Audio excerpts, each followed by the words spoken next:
I work for an air conditioning company that mainly handles residential and small commercial work. We do basic maintenance, but our more profitable work, and the work I spend most of my time doing, is installing new HVAC systems. Over the last 5 years at the job, I've seen a few odd requests. Custom work or heating and cooling spaces with unique problems. But when I saw the service note that just said, underneath, and listed an address out in the country, I stopped by the dispatcher's office on my way out the door. Hey Mar, I know you get busy with calls, but can you give me more info on a new service call than this? I held up the service note and tapped the word underneath. I like to be a little prepared before I get there, and I don't know what this means. Do you remember the call?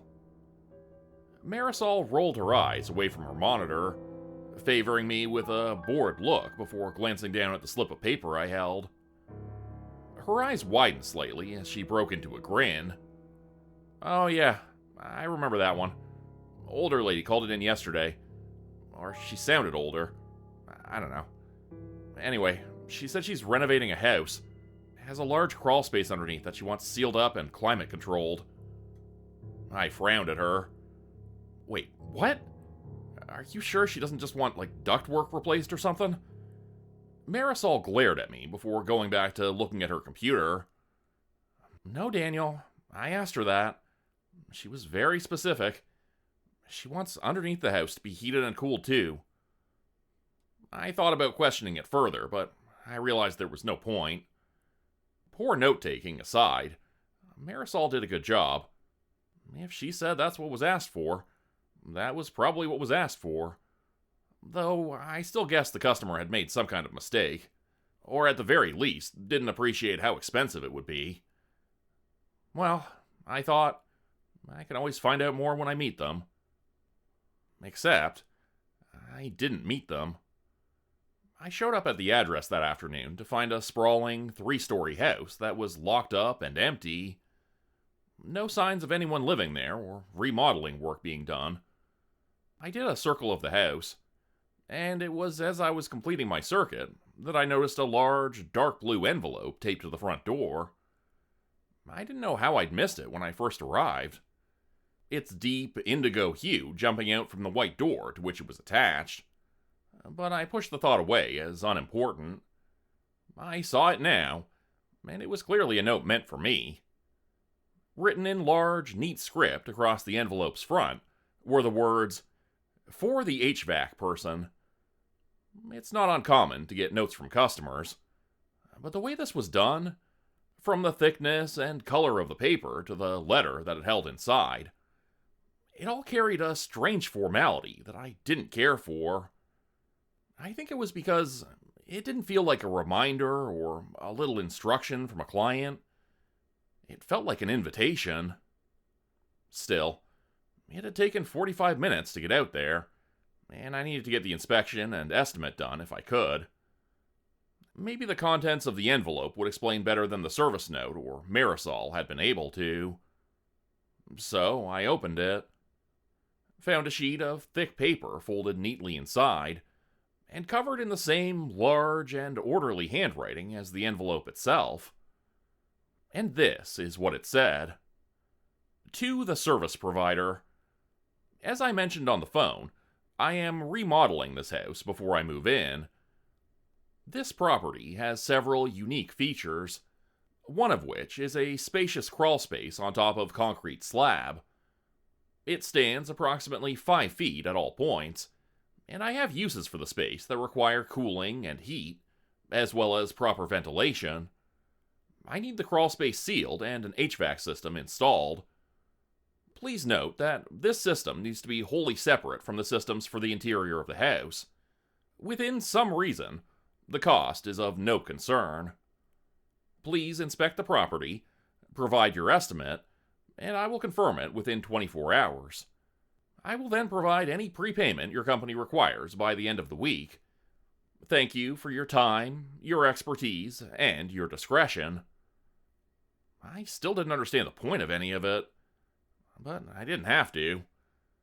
Yeah, the letter was slightly creepy, But that wasn't a good reason to turn down a big job, especially with the holidays coming up.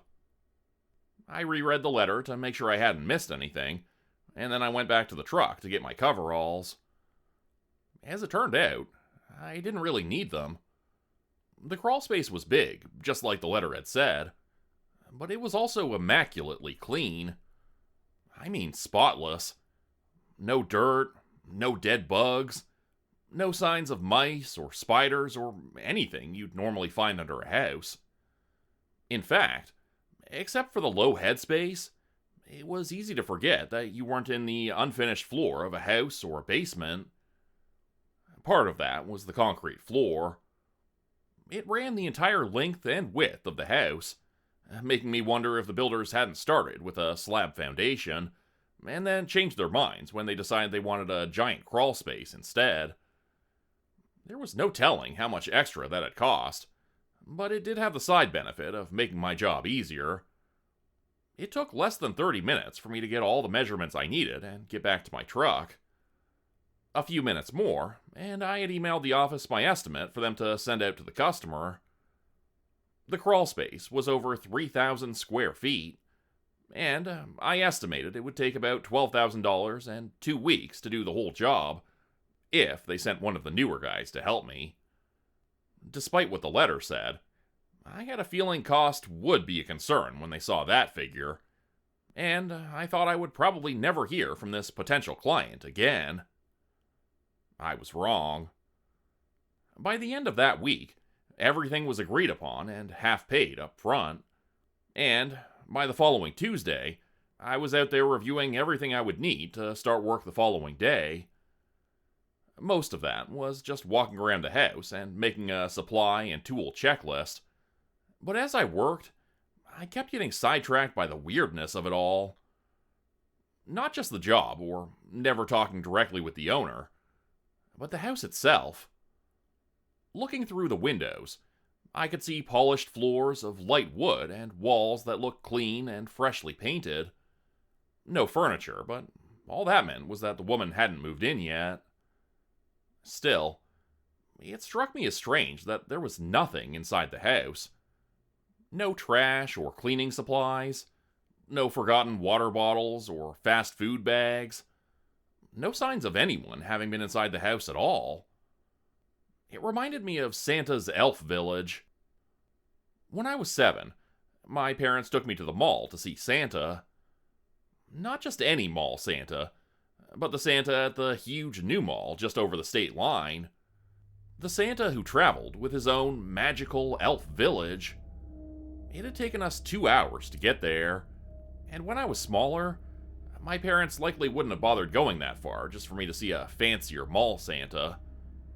But that was before my little sister Kennedy had gone missing in a grocery store 2 years earlier. She had been with my mother at the time, perched in the shopping cart's toddler seat while Mom was turned away looking for bread or peas or something. And when Mom turned back, Kennedy was gone. She started yelling right away, but neither my sister or whoever snatched her were found, and the investigation that followed turned up nothing.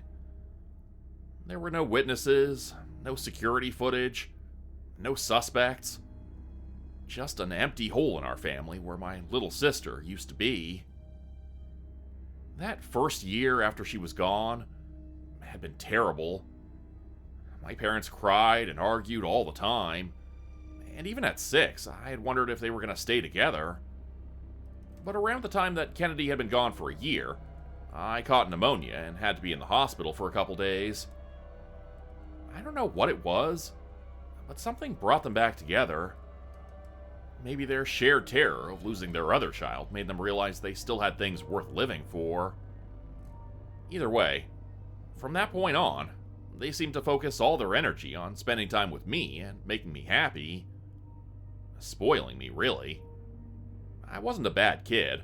I don't think I turned into a brat or anything.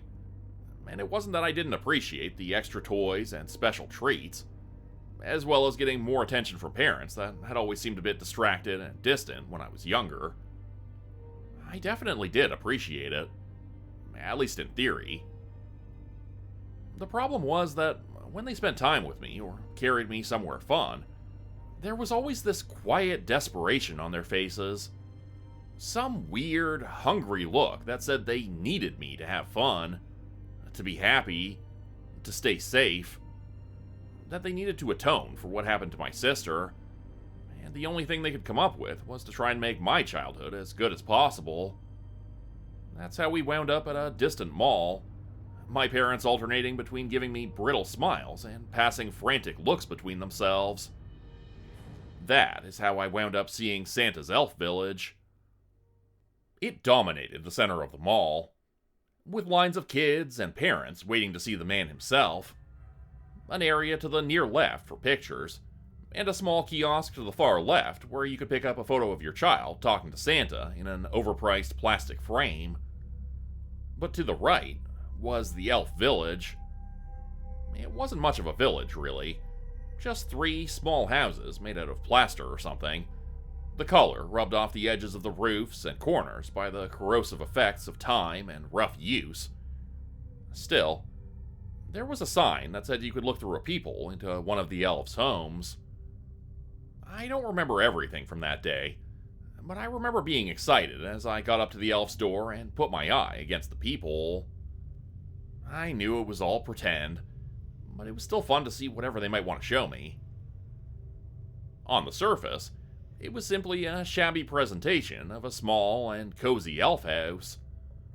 There was a small kitchen area and a chair sitting in front of a tiny stone fireplace. A tea kettle sat on a nearby table atop a yellowing lace doily. It was probably meant to be cute, something that was probably meant to match a child's idea of an elf house, and instead, it came across as a cheap knockoff version of the kind of place a hobbit might live. I didn't find it cute. I didn't find it funny. I felt my breath quicken as I looked at it, my eyes combing over every detail, trying to find something comforting that would make the wrongness of it less wrong. It wasn't that it was disturbing in any obvious way, but there was this artificiality to it, a worrying lifelessness that made it clear that this wasn't just make-believe. It was a lie. A trick. I backed away from the elf house quickly after that. I still hadn't seen Santa, which was the whole point of the long trek to the mall. But when I said I wanted to go, my parents passed another look between each other and quickly agreed. I kept waiting for them to complain, to question why I suddenly got scared. But they never did. Instead, they took me for ice cream, and we never talked about it again. 4 years later, my father was leaving his office late one night when a car came around the corner and ran him down at the edge of the lot where he'd parked. I've never seen it, but apparently there was a grainy video from a nearby bank security camera, and that showed the car's headlights for a moment, but the driver didn't stop, and they never learned who it was or why it happened. When I was 13, my best friend Andy Murphy went to the hospital to get his appendix out. He died on the operating table when someone messed up his anesthesia. I remember his dad drunkenly telling me that the doctor had said it was a freak accident, that there was like a 1 in 100,000 chance of something like that happening. By that point, I wasn't so sure. I had just started college when my mother was murdered. Someone broke in on her. The police told me that they didn't seem to take anything or do anything, other than tie my mother up, cut her a little, and then set her on fire. As with everything else that happened in my life, there was never any real explanation, never a face or name to which I could assign blame. No one was ever caught, and after a few months, everyone stopped looking or caring. But I still care. I care about all of it.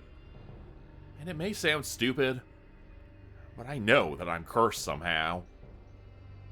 Nothing much ever happens to me personally, but to the people around me, the people I'm really close to, something always gets them, and there is only one common denominator. Me. So, I don't make close friends anymore. I do my work, I act polite, and I go home and keep to myself. No friends, no significant others, no new victims for the meat grinder that seems to have patiently followed behind me all the days of my life. And while it's a lonely life, it's not a terrible one. I enjoy my work and I'm good at it. Bigger jobs like this, I have to have physical help, but I make sure not to get too friendly with anyone they send. And if I start getting too used to someone in particular helping me, I ask the company to swap them out for someone new. It sucks, but it's safer that way. After backing away from the windows of the empty house, I headed back into the crawl space to make sure I didn't need to do any cleaning prep before I started sealing the following morning. The thought of whether I should request someone new to help me with the ductwork and unit installation, or stick with the guy I'd used the last few times, was preoccupying me. But just behind it was a line of guilty thoughts and bad memories stretching back to that elf village and beyond. I was usually good at not dwelling on my childhood, and I'd come to accept the limitations of my life if I didn't want to risk someone else getting hurt by whatever had marked me. But it was still hard. It was all so damn hard, and I didn't know what I had done to deserve. Where had that crack come from? The concrete slab that served as the floor of the crawl space wasn't one giant, seamless piece. It was made up of several smaller squares that joined at the seams between the pieces of concrete. There was a small gap between each of them, which was normal to allow for expansion and contraction during hot or cold months. The acrylic spray sealer I was going to use the next day could bridge those small gaps without too much problem, and I'd made sure during my first visit that there weren't any obvious problems with the floor that would require some kind of fix for the sealant to hold. No big or irregular gaps between pieces of concrete, in other words. But now there was a large space, more than 6 inches wide between two of the slabs. Crouch walking over to it, I felt the first stirrings of confused fear. It wasn't just a gap. It was an opening. There was empty air underneath, almost like there was an open space down there below the concrete. My heart was starting to beat faster as I reached out and touched the slab that seemed out of place. The beating turned to hammering as the slab slid further at the slightest force, gliding out of the way through some unseen and silent mechanism. It wasn't a slab at all. It was a hidden door. I shined my flashlight down into the dark below, wincing as lights began to flare to life beneath me. Blood was beating in my ears as my eyes adjusted and I saw stairs going down into a small, subterranean hallway. It was some kind of hidden basement, bare except for the stairs, a door at the far end, and a small table containing what looked like a photograph and another dark blue envelope. I was terrified. This was some kind of intentional trap. Or I'd accidentally stumbled into some creepy secret basement. And either way, I needed to get out of there and call the office. But then I realized I recognized the picture on the table. It was a photo of Kennedy, taken just a few weeks before she disappeared. I sat frozen for a few seconds, tensed and terrified as I looked back and forth between the room below and the shadowy corners of the crawl space. How was any of this possible? And if it was real, did that mean whoever took her was now messing with me? If so, that was all the more reason I should call for help, right? I dug into my pocket and got out my cell phone to call 911, even as I remembered that I had no service this far out. I tried to call anyway, but after the third time, I stuffed the phone back into my pocket and looked back down at the photo. It was a little far away, but I could see it well enough. It was her. It was impossible, but it was her. So, I went down. The stairs were metal and seemed sturdy as I walked down them slowly, repeatedly telling myself I would be ready to run at the first sign of trouble. I reached the small wooden table and picked up the photo with a trembling hand. I hadn't seen this photo since my mother had been buried with it. As far as I knew, that was the only copy, and I'd buried it with her charred remains when the state investigators gave me her body back for the funeral. Shaking my head slightly, I sat the photo down and picked up the envelope. It was addressed to me, though more specifically this time, to Daniel. It took me 3 tries to steady my hands enough to open it, and when I did, I found another single, thick sheet of paper inside. This one simply said, "To better understand, you must go deeper in." Underneath that, as though to clarify the point, there was a rough drawing of a door just like the one at the end of the hall. The door was uneven somehow. It seemed perceptibly narrower at the top than the bottom, and there was a mark near the top that I'd never seen before and didn't understand, but which was crudely replicated on the drawing as well. Whoever was behind this, they wanted me to go inside. I felt sure it was a trap at this point, certain that if I did anything but try to run, I would only get trapped down here in some serial killer's dungeon. I was definitely scared by the thought, but I was also angry and confused, and I could feel my need for answers overriding my fear for the moment. Could see my body moving toward the door rather than the stairs. And when the door opened easily, I went into the second room. It was largely the same as the first. There was a door at the far end and a table in the middle. The table contained 2 more photos and another envelope. The first photo was a smiling, nondescript photo of my father I'd never seen before. It almost looked like a driver's license photo, but I couldn't say that for sure. He looked to be slightly younger than what I remembered when he died, but it was clearly him. The second photo was harder to identify.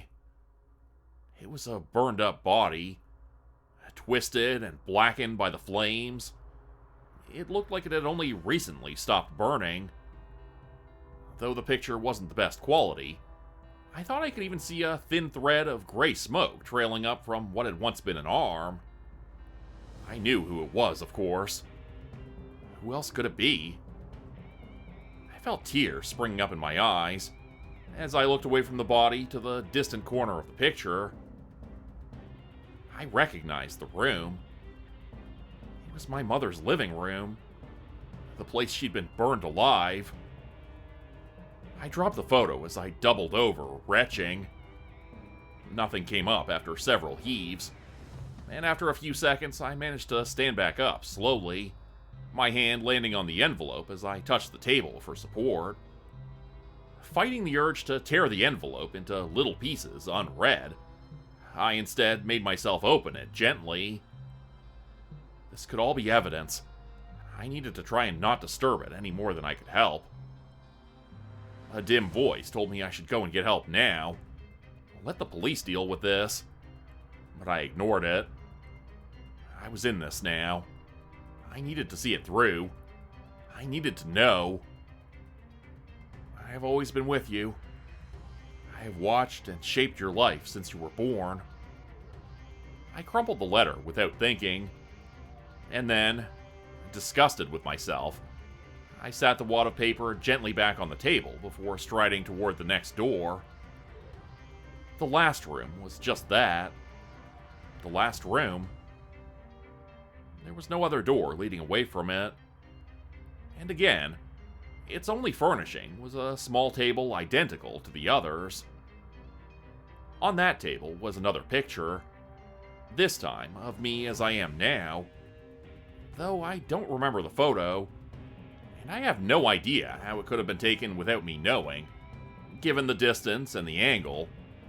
But more disturbing than the mystery of the photo itself was how it was presented. It was in a frame.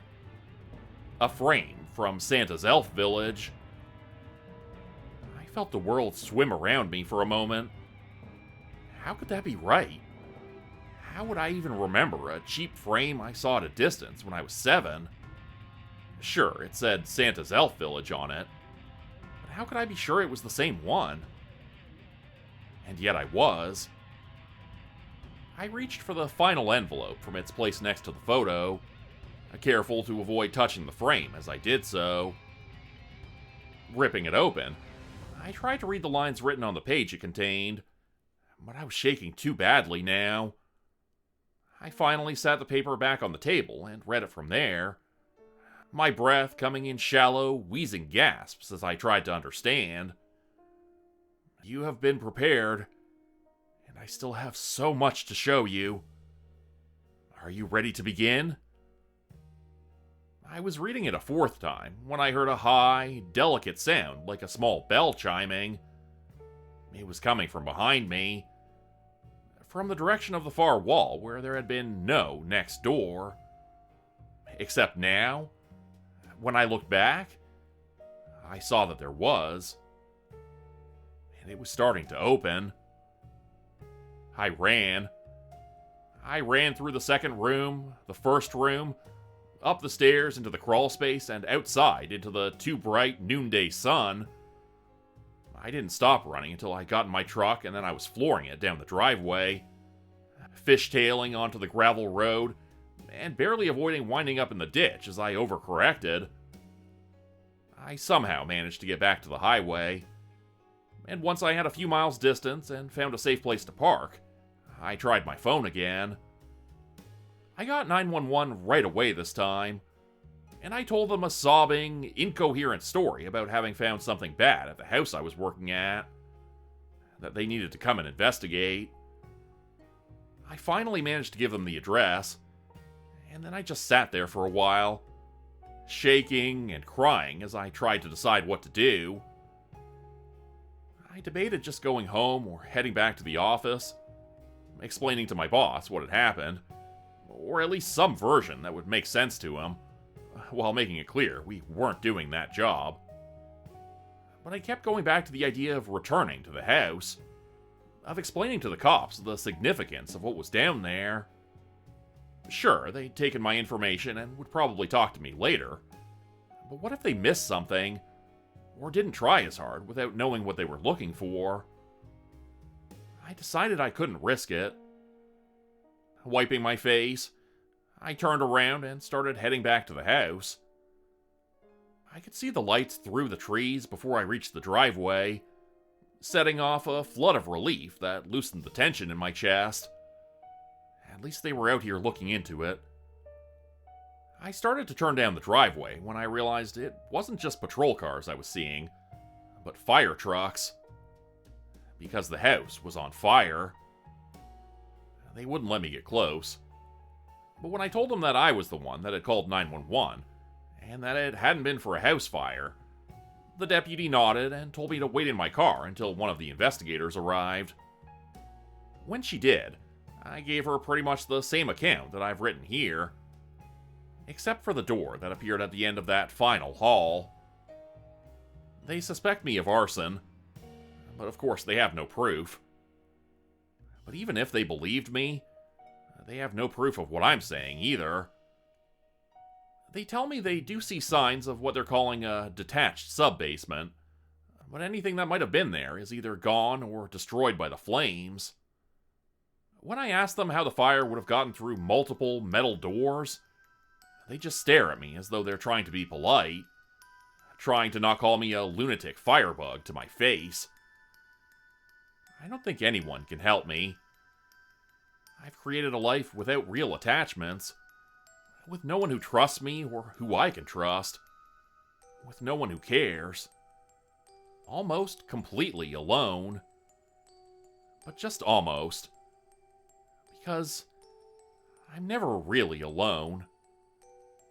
I always have this constant companion, this corrosive angel, eating away at anything good in my life. The thought of this unseen curse, this terrible stalker, has always terrified me. Even more so now that I know it's real. But even that confirmation isn't the worst part. No. The worst part is what might come next. The day when I see something out of the corner of my eye, or hear the crystal ringing of a small bell, and when I turn to look, I see a door that shouldn't be there, a shape that doesn't belong, a voice that reaches across the distance to burn away what little I have left with 5 small words. Are you ready to begin?